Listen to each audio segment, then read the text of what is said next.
Irmão, a mensagem de hoje é: se erga. Mateus 14, verso 22. O título da mensagem é: permaneça em pé, fique erguido. E eu quero ler uma passagem que está em Mateus, capítulo 14, verso de número 22. A minha mídia está meio complicada hoje, né?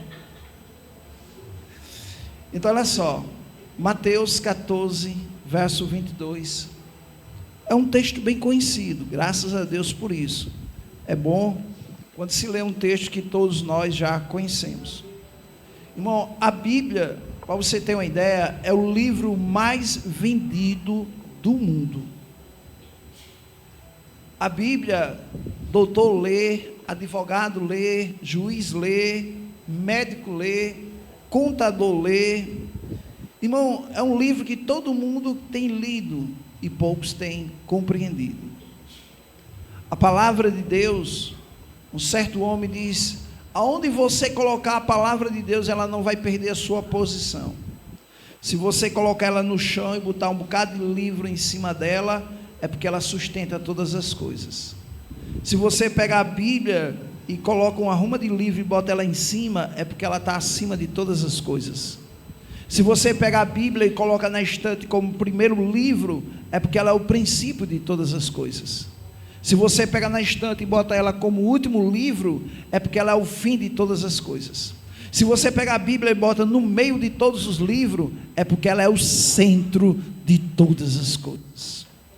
Então, irmão, a palavra de Deus, a Bíblia, por isso que é chamado de testamento. Por que testamento? O testamento é algo que uma pessoa deixa quando vai morrer. Um testamento, depois que o testador morre, não pode ser alterado. Por isso que não pode ser alterado a palavra de Deus.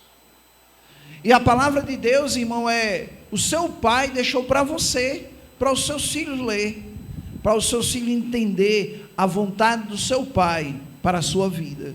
Quando eu leio as escrituras, é como se o próprio Deus estivesse do meu lado falando comigo. E olha só essa passagem bem conhecida, diz assim: logo a seguir, compeliu Jesus os discípulos a embarcar e passar diante dele para o outro lado. Enquanto despedia as multidões, e despedido as multidões, subiu ao monte, a fim de orar sozinho. E caindo na tarde, lá estava ele só. Entretanto, o barco já estava longe, a muito estádio da terra, açoitado pelas ondas, porque o vento era contrário. Verso 25. Na quarta vigília da noite, foi Jesus ter com ele andando por sobre o mar. Verso 26. Os discípulos, verem-no andando por sobre as águas, ficaram aterrados e exclamaram: é um fantasma, e tomado de medo, gritaram. Verso 27. Mas Jesus imediatamente lhes disse: tem de bom ânimo, sou eu, não tem mais.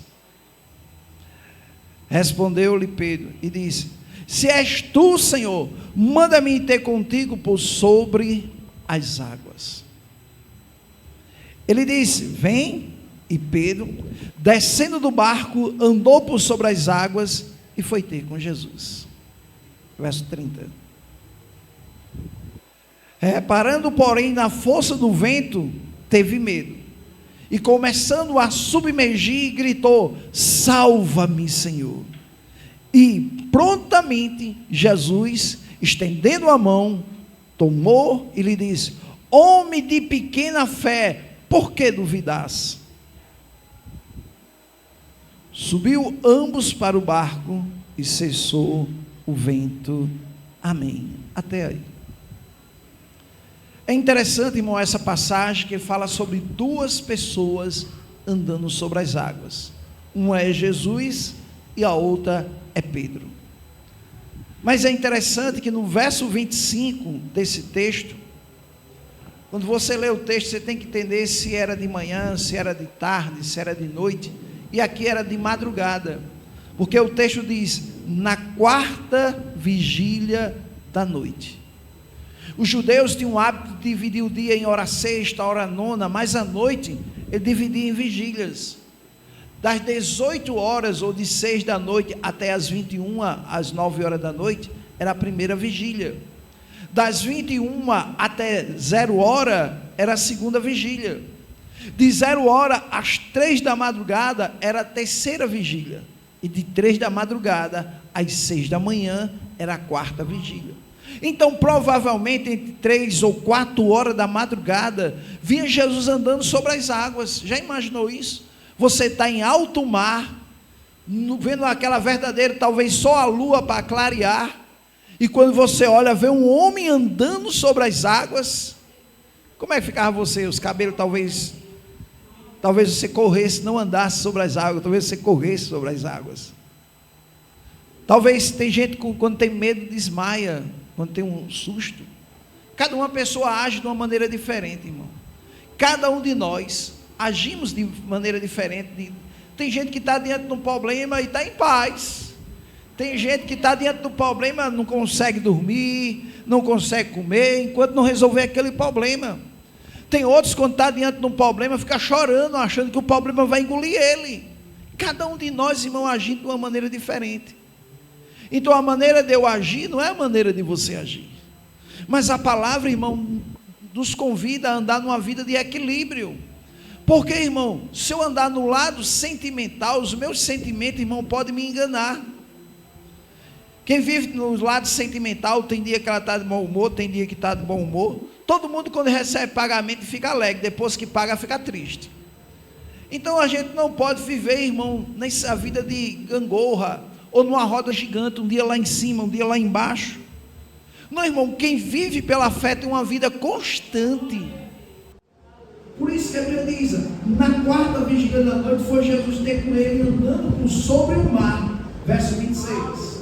Olha o que ele diz. Os discípulos, ao vê-lo andando sobre as águas, ficaram aterrados e exclamaram: é um fantasma, e tomado de medo, gritaram. Agora eu fico imaginando, quando eu leio essa passagem, já imaginou 12 anos barbudo, acostumado a andar em alto mar, mas eles nunca viram ninguém andando sobre as águas. Agora imagine um barquinho daquele, 12 anos gritando, desespero. E o que foi que Jesus disse a ele? Verso 27. Mas Jesus imediatamente disse: tem de bom ânimo, sou eu, não temais. A versão NVI vai dizer assim: não tenha medo. Irmão, o medo tem paralisado as pessoas. O medo é classificado como fobia, é a doença. Então tem pessoas que têm medo de altura, medo de avião, medo de subir de elevador. Eu fui conversar com o meu contador, ele disse: rapaz, eu me mudei, eu estou agora num prédio, eu estou no 14º andar. Aí quando eu disse, colega meu, eu disse: não, você sobe, eu fico aqui embaixo aguardando. Deu para entender? E se ele subisse, o elevador pelo lado de fora era vidro, e você contemplava o que estava do lado de fora, então você ficava assim olhando, e ele estava. Então, irmão, o medo, tem gente que não passa nem nessas passarelas, porque tem medo. Irmão, tem gente que tem medo de dormir, mas sabe o que é isso? Sabia que a maioria do culpado é as mães ou os pais? Sabia? Porque quando seu filho ia dormir, hoje nem canta mais, mas quando ia dormir cantava: boi, boi, boi, boi da cara preta, pega esse menino que tem medo. Então, irmão, você já gerava medo nas crianças. Olha, cuidado com o carro preto. Olha, cuidado, viu? Tem uma velha por aí que está pegando criança. Então, irmão, a gente gerava medo. Aí a criança vai nascendo com medo e crescendo com medo. Então, irmão, nós precisamos entender que Deus não deu a você o espírito de medo, mas o espírito da fé, o espírito de ousadia, o espírito de enfrentar a situação, o espírito que você olha para ele assim: eu nasci para vencer você. Pode ser uma doença, pode ser um problema no casamento, pode ser um problema financeiro, pode ser o problema que for, mas quem está com Deus, você e Deus é um time invencível. Por isso, irmão, que Jesus chega para os discípulos e diz: não tenha medo. Jesus entendeu o lado deles. Jesus entendeu que não era normal alguém andar sobre as águas. Versículo de número 28. Já mudaram até a versão aqui. Respondeu Pedro e disse: se és tu, Senhor, manda-me ter contigo por sobre as águas. Irmão, presta aqui tem atenção, um detalhe. Algumas pessoas têm cometido um erro, porque tem algumas pessoas que pregam que o que sustentou Pedro andando sobre as águas foi o vento de Jesus. Mas se fosse a fé de Jesus que sustentou Pedro sobre as águas, Jesus não podia repreender Pedro. E nós vamos ver aqui que Jesus vai repreender Pedro. Porque se fosse a fé de Jesus que sustentava Pedro, no momento que Pedro afundou, Pedro ia dizer: mas não foi a sua fé? Então o problema não é meu.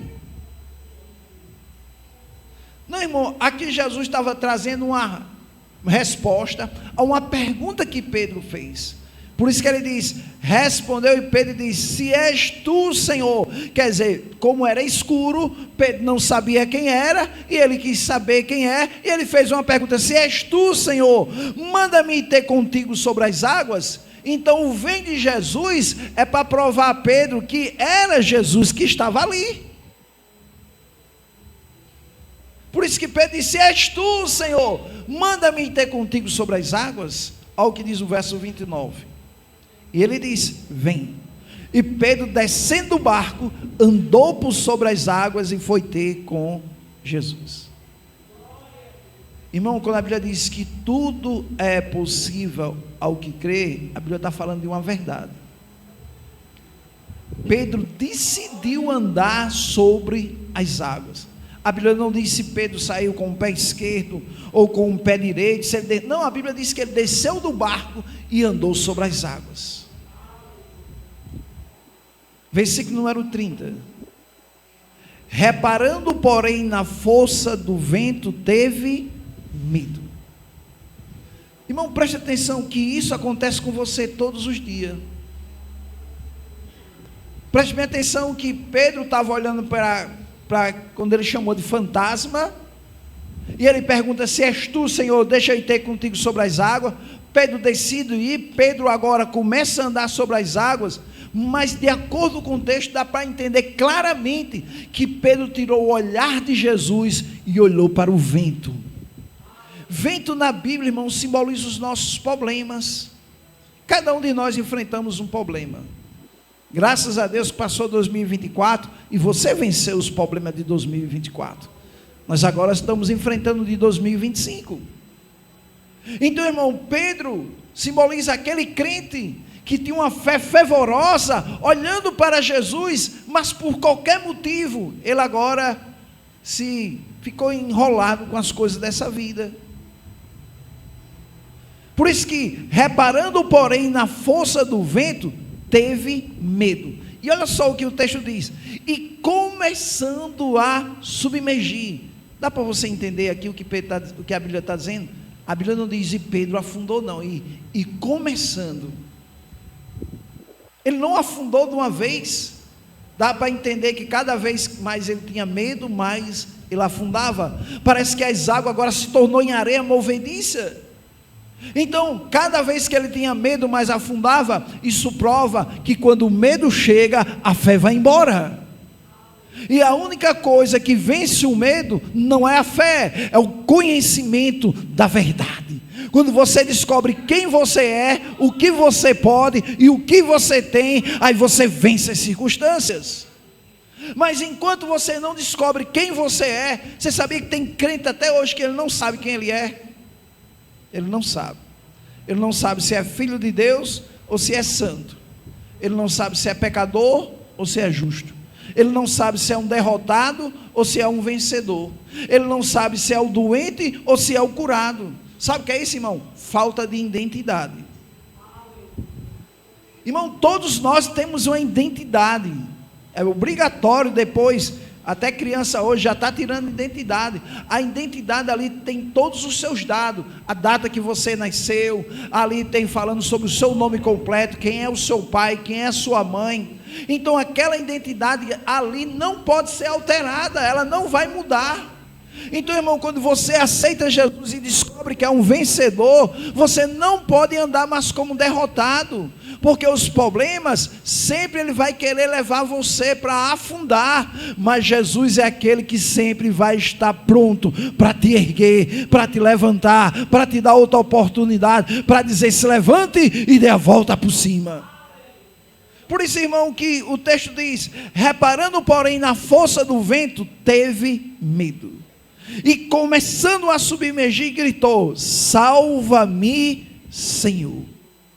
Irmão, é o que cada um de nós precisamos fazer nessa vida. Depois que você aceitou Jesus e por alguma coisa você começar a afundar, irmão, não corra de Deus, corra para Deus, porque Ele é o único neste mundo que vai estender sua mão para te erguer, para te levantar. Nesta caminhada, são poucas as pessoas que vai querer ver sua vida melhorar, são poucas pessoas que querem ver você, ver um homem bem sucedido, uma mulher bem sucedido, são poucas pessoas que querem ver você prosperar. A maioria das pessoas quer ver a sua queda, quer ver você fracassar, quer ver você na ruína, mas Deus é diferente. Deus, quando vê o homem para afundar, e o homem diz: clama por ele, ele não bota suas mãos para trás, ao contrário, ele estende a sua mão e levanta o caído, levanta aquele que está querendo afundar. E, irmão, Deus é aquele que vai usar pessoas para mudar sua vida. Mas você sabia que tem também uma decisão que é sua? Você sabia que foi Pedro, quando estava afundando, ele clamou pelo Senhor? Mas você sabia que tem gente afundando e não está nem aí? É como se dissesse: não, eu nasci assim, eu cresci assim, eu vou ser assim, deixa ser assim mesmo. Não, irmão, não é assim. Você sabia que a maioria das pessoas, quando estão nos hospitais, quando eu evangelizo em hospitais, todo mundo ali aceita Jesus? Porque ela é tão doente, ela está desesperada, ela quer cura, ela quer uma mudança, e ela: pastor, ore por mim. Aí me chama para um lado, me chama para outro. Mas você sabia que depois que você ora, que a vida dela melhora, ela não quer mais saber de Jesus? Mas ali ela diz: eu quero ir para a igreja, eu vou para a igreja, assim que eu melhorar eu vou para a igreja, eu quero servir ao Senhor. Depois que melhora, cadê Jesus? As pessoas querem Jesus como abençoador, querem Jesus como curador, querem Jesus como aquele que prospera, mas não querem Jesus como Senhor da sua vida. Pedro, quando estava afundando, ele se lembrou que existia um Salvador. E cada um de nós, irmão, cada um de nós que estamos aqui, precisamos dele todos os dias. Irmão, Deus não está preso a nenhuma religião, Deus está preso à sua palavra. Deus tem um compromisso com sua palavra, irmão. Por isso, quando Pedro diz: salva-me, Senhor, olha o que diz o versículo de número 31. E prontamente Jesus estendeu a mão, tomou ele e disse: homem de pequena fé, por que o que? Duvidasse. Irmão, se fosse a fé de Jesus que sustentou Pedro, então essa parte aqui estaria errada. Mas eu posso dizer, irmão, que Pedro andou pela fé, afundou pela sua incredulidade, mas ele teve ousadia de pedir socorro ao Senhor. Irmão, o que faz você afundar? A sua fé. Quando você deixa de acreditar, quando você deixa de crer no Senhor, quando você deixa de crer na sua palavra. Por isso que o Senhor disse: e prontamente Jesus estendeu a mão, tomou e disse: homem de pequena fé. O que é pequena fé na Bíblia? Incredulidade. Pequena fé, irmão, é quando você deixa de crer. Pequena fé é quando você deixa de acreditar. Por isso que a maioria das pessoas, quando ela tem umas boas condições, ela decide pagar alguém para voltar em mia. Porque aquele profissional ali incentiva ela a estar lá todo dia. Ele chega muitas vezes, liga para ela: está na hora, viu? Se prepare. Precisa de alguém para ser motivado. Então eles pagam uma pessoa, porque ela sabe que sozinho ela talvez vá lá, paga a academia, vá um dia e depois vá 15 dias depois, talvez não vá mais. Então, irmão, por isso que você precisa de pessoas ao seu lado. Ninguém, irmão, anda nessa vida sozinho. Jesus, nem ele conseguiu fazer a obra sozinho. Ele chamou 12 para fazer a obra juntamente com ele. Por isso que Pedro, irmão, ele sozinho, ele andou pela fé, ele sozinho afundou, mas ele sozinho viu que precisava de Jesus, para que ele voltasse de novo, para que ele não afundasse. Quer dizer que eu sozinho não vou chegar a lugar nenhum. Talvez com o meu esforço, com a minha garra, eu até faça como Pedro, dê alguns passos, mas quando você afundar, quem vai lhe socorrer? Quem vai lhe erguer? A Bíblia diz em Eclesiastes, capítulo 4, se eu não me engano, no verso 9. Olha o que diz aí. Eclesiastes, capítulo 4. Melhor serem dois do que um, porque tem melhor paga o seu trabalho. Claro, um casal trabalhando, é melhor dois trabalhando, porque eles dividem, um paga aluguel, se morar de aluguel, o outro paga energia, o outro paga água, o outro divide as dívidas, a feira. Versículo número 10. Porque se cair um, levanta o companheiro, ai porém do que estiver só, pois caindo não haverá ninguém que o levante. Por isso, irmão, já imaginou um homem sozinho, quando ele cai, quem vai erguer ele? Por isso, irmão, que nós precisamos de Jesus todos os dias. Eu não preciso de Jesus somente quando eu estou doente, eu não preciso de Jesus somente quando eu estou desempregado, eu não preciso de Jesus somente quando o meu casamento está passando momentos difíceis, eu não preciso de Jesus somente quando eu descubro que o meu filho está nas drogas. Eu preciso de Jesus todos os dias da minha vida. A Bíblia diz: o pão nosso de cada dia, todo dia eu preciso da palavra de Deus. Por isso que em Mateus capítulo 14, versículo de número 30, foi onde a gente parou. Vamos ver? Mateus capítulo número 14, verso número 30, 31. É o 31. E prontamente Jesus estendeu a mão e lhe disse: homem de pequena fé, por que duvidas? Irmão, a dúvida é inimigo da sua fé. A dúvida, preste bem atenção a isso, é inimigo da sua fé. Quando Paulo diz assim, combate o bom combate da fé, é porque ele está falando que tem alguns combates que vocês têm que vencer: a dúvida, o medo e a incredulidade. Porque quando você quer fazer algo, alguém vai dizer: de novo, tu não já viu que isso não dá certo? A pessoa já quer roubar a fé que está no seu coração.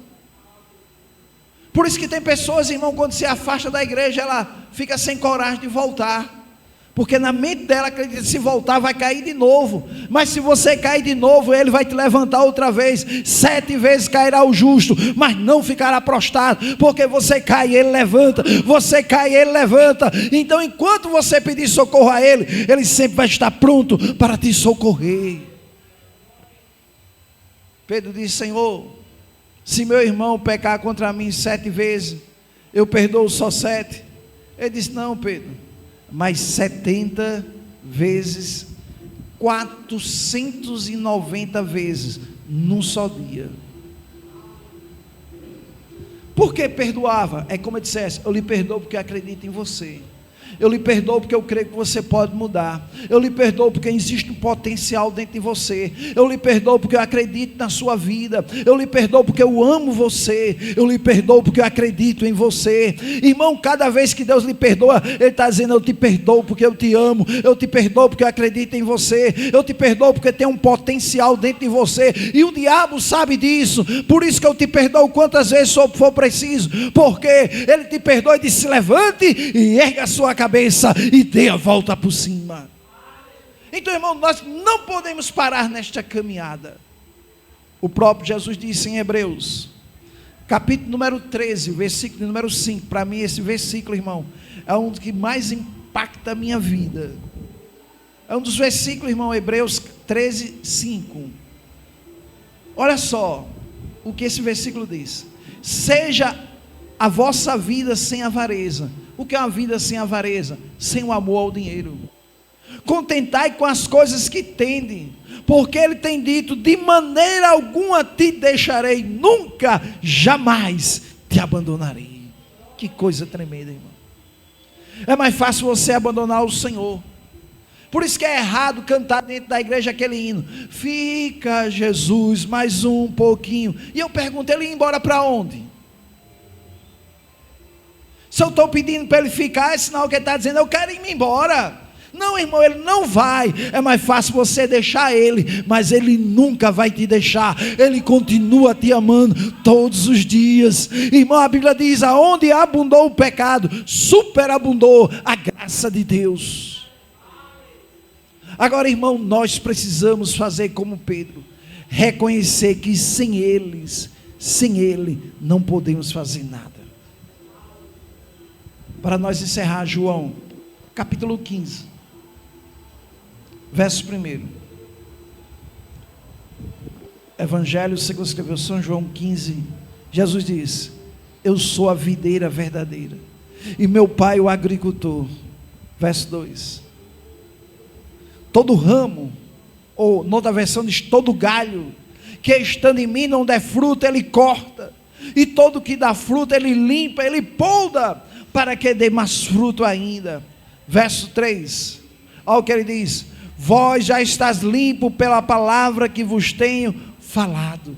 Irmão, a palavra de Deus na minha vida e na sua vida é igual àquela tesoura do jardineiro. Por isso que Jesus diz: ele diz que todo ramo que ele faz o que? Ele limpa. Limpar vem da palavra podar.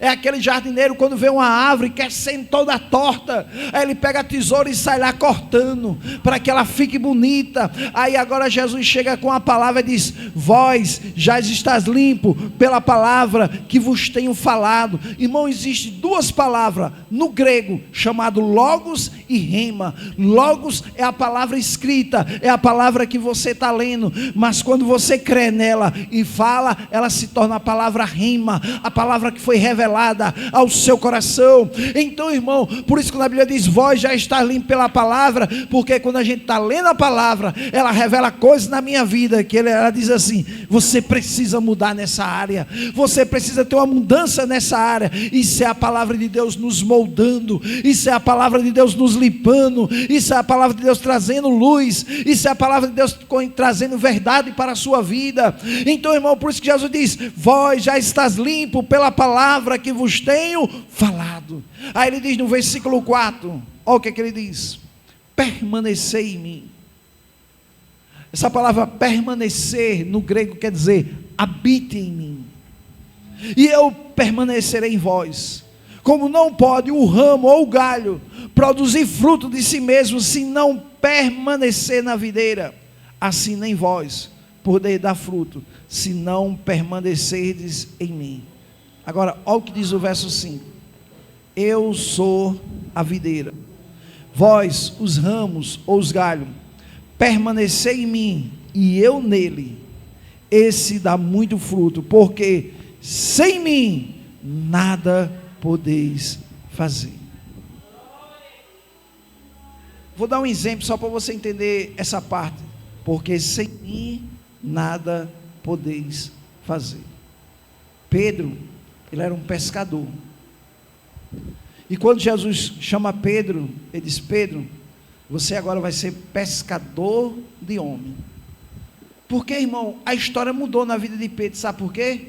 Pedro, quando pescava peixe, o peixe estava vivo, ele pegava os peixes e matava. Mas quando Jesus chama ele para ser pescador de homem, ele vai pescar os homens que estão mortos, para agora ter vida.